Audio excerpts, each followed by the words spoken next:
Welcome to సుమధురం కబుర్లు. సంక్రాంతి పండగ వస్తుంది కదా.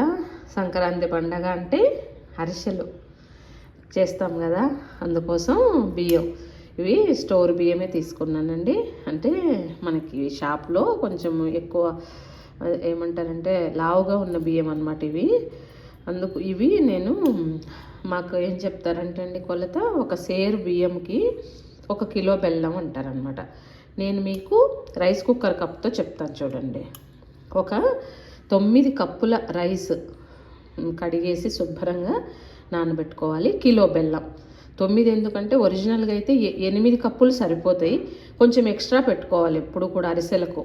ఎందుకంటే ఒక్కొక్కసారి కొంచెం పిండి పడుతుంది. పిండి లేదనుకోండి అప్పుడప్పుడు మనకి ఎలా వస్తుంది, ఇలా శుభ్రంగా 4-5 సార్లు బాగా కడిగేసింది ఇలా నానబెట్టేసి పక్కకు పెట్టేస్తాను.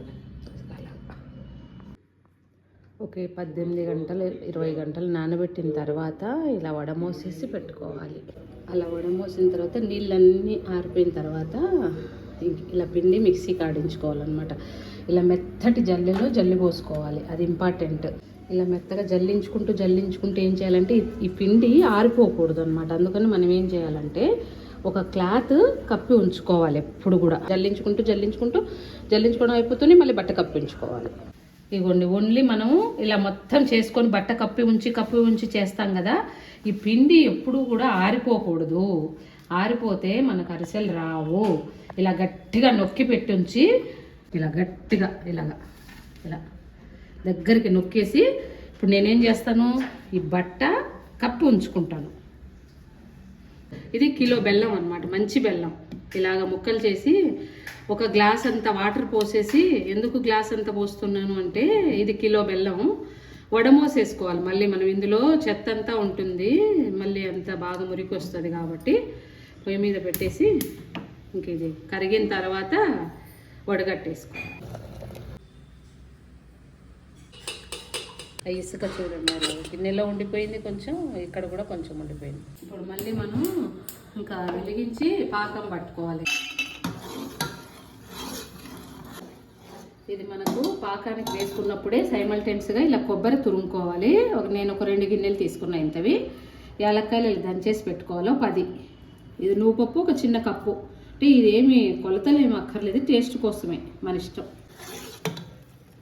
ఇంకా దగ్గర పడింది. ఇప్పుడు ఇది ఒకసారి మనం వాటర్లో పెట్టుకొని చూసుకుందాం. తక్కువ కాకుండా కొంచెం ఎక్కువ వేసుకుంటే పారిపోకుండా అలా ముద్దగా రావాలి. పారిపోతూ ఉంది, ఇంకా కొంచెం టైం పడుతుంది. ఇది చూసారా, ఇలాగా పారిపోతుంది. వాటర్లో వేయగానే పారిపోతుంది. ఇలా చేతికి రావాలి. మనకు తీసుకున్నప్పుడు చేతికి వస్తే మంచిగా ఇంకొక 5 నిమిషాలు అయితే అయిపోతుంది. అది చూసారా, మళ్ళీ ఒక్కసారి చూద్దాం.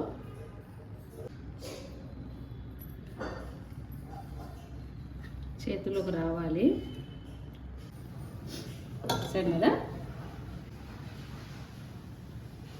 ఇలా చేతికి వచ్చిందా మంచిగా, చూడండి. సాఫ్ట్గా ఉండాలి, మరీ గట్టిగా ఉంటే ఏమవుతాయంటే అరిసెలు మరీ గట్టిగా అయిపోతాయి అన్నమాట. కొంచెం ఇంకొకసారి కావాలంటే వేసి చూపిస్తాను చూడండి. ఇలా వాటర్లో వేయగానే మనకు తెలిసిపోతూ ఉంటుంది అప్పుడే ఇది దగ్గరకు వచ్చేసింది ఇంకా అని చెప్పి. ఇది బాగా గట్టిగా కూడా అవ్వకూడదండి. గట్టిగా అయిపోతే ఏమంటే అరిసెలు మరీ అసలు రాళ్ళలాగా అయిపోతాయి అన్నమాట. ఇలా సాఫ్ట్గా ఉండాలి. ఇలా పాకం చేతిలోకి రావాలి, ఇలా సాఫ్ట్గా ఉండాలి. మళ్ళీ ఏమంటారంటే ఇలా టంగు మనం మోగాలి అది చెప్తారు. టంగు మనం మోగితే బాగానే ఉంటాయి, కానీ అవి రాళ్ళలాగా గట్టిగా అయిపోతాయి అన్నమాట. ఇలా ఉంటే ఏమంటే కరెక్ట్ పాకం అన్నమాట ఇది.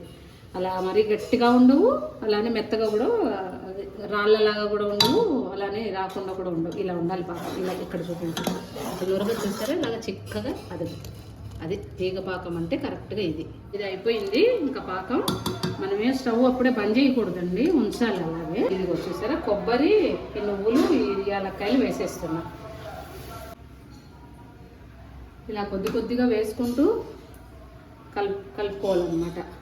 అంతా ఒకసారి కాకుండా స్టవ్ బంద్ చేసి కొద్దిగా ఇలా వేసుకుంటూ కలుపుకుంటూ.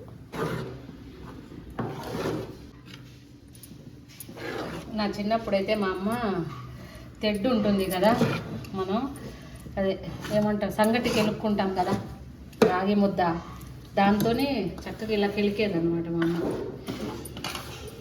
నన్ను ఇలా పొయ్యమనేది పిండి, నేను పోస్తూ ఉంటే మా అమ్మ అలా కెలికేది గట్టిగా, ఇలా మంచిగా ఇలా ఇలా ఇలా స్పీడ్గా. ఇలా పాకమంతా అయింది కదా, మా అమ్మ ఇప్పుడు కూడా ఇలా 2 స్పూన్స్ అంతా నెయ్యి వేస్తుంది. ఇదిగోండి మనం వేసుకున్న దానికి సరిగ్గా సరిపోయింది అనడానికి గుర్తు ఏంటంటే ఇలా, ఇది చూసారా, ఈ వేడంతా చల్లారేలోపు సరిగ్గా వస్తుంది మనకి. 9 కప్పులకు గాను ఇది ఇంత మిగిలింది పిండి. చూసారా, ఒక పావు కప్పు అంత మిగిలి ఉంటుంది అంతే, ఎక్కువ మిగలలేదు. ఇది మిగిలితే పర్లేదు, లేకపోతే ఇది చాలా కష్టం మనకి. ఇప్పుడు చూస్తే పర్ఫెక్ట్, గరిటెకి కూడా అంటుకోవట్లేదు. చూడండి ఎంత మంచిగా వచ్చిందో, అలా ఉండాలి.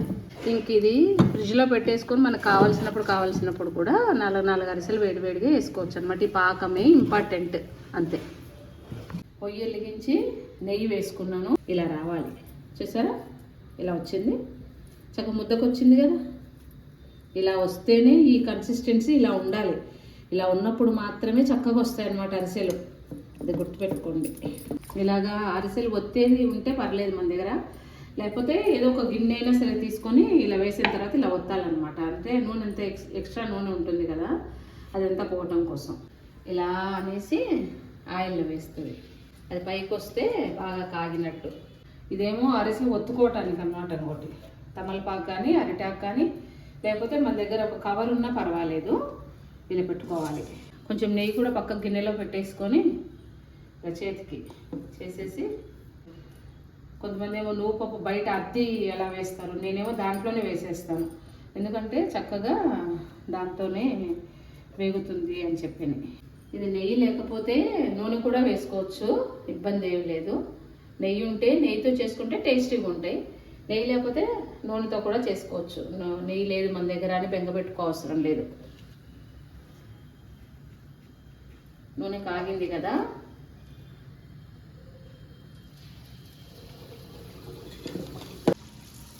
అలా వచ్చేసింది. చూసారా, అది వచ్చేసింది. దీన్ని మెల్లగా టర్న్ చేసుకోవాలి.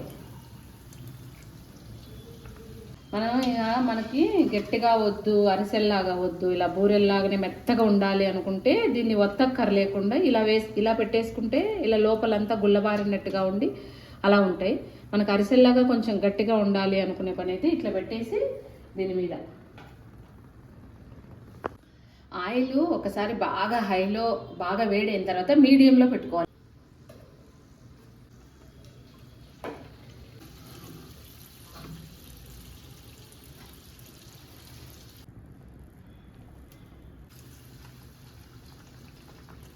అరిసెలు వండుకోవాలి అన్నప్పుడు కంపల్సరీ మన ఒక్కరి వల్ల కాదనమాట, ఇద్దరిద్దరు ఉండాలి. ఒకరేమో ఇలా తట్టి వేస్తూ ఉంటే ఒకరేమో అలా తీసి ఒత్తుకుంటూ ఉండాలి. అంతా అయిపోయింది, ఇంకా అన్నీ అవగా ఇంత కొంచెం మిగిలింది. ఇట్లా మిగలాలి ఎప్పుడూ కూడా, ఎందుకంటే ఇది గణపతి కోసం. ఎప్పుడు కూడా ఇలా ఎక్స్ట్రాగా ఉండాలి, మిగలాలి ఎప్పుడు కూడా. ఇలా మనం పాకం కరెక్ట్గా పట్టుకున్నప్పుడే మనం ఎంత ఆయిల్ వెయ్యి నెయ్యి వెయ్యి ఇలా నీట్గా ఉంటుంది, లేకపోతే మొత్తం అంతా కూడా దీంట్లోకి వచ్చేస్తుంది. ఇప్పుడు ఇంకా అయిపోయింది, స్టవ్ బంద్ చేస్తుంది. ఇదిగోండి మనం పోసినటువంటి పిండికి ఎన్ని వచ్చాయి, ఇవేమో 31 వచ్చాయి. ఇలా ఒత్తినవి, ఇలా ఒత్తాను కదా గట్టిగా, ఇవి 31, ఇదేమో 33, ఇది కాక ఇది బుజ్జిది, ఇది 33.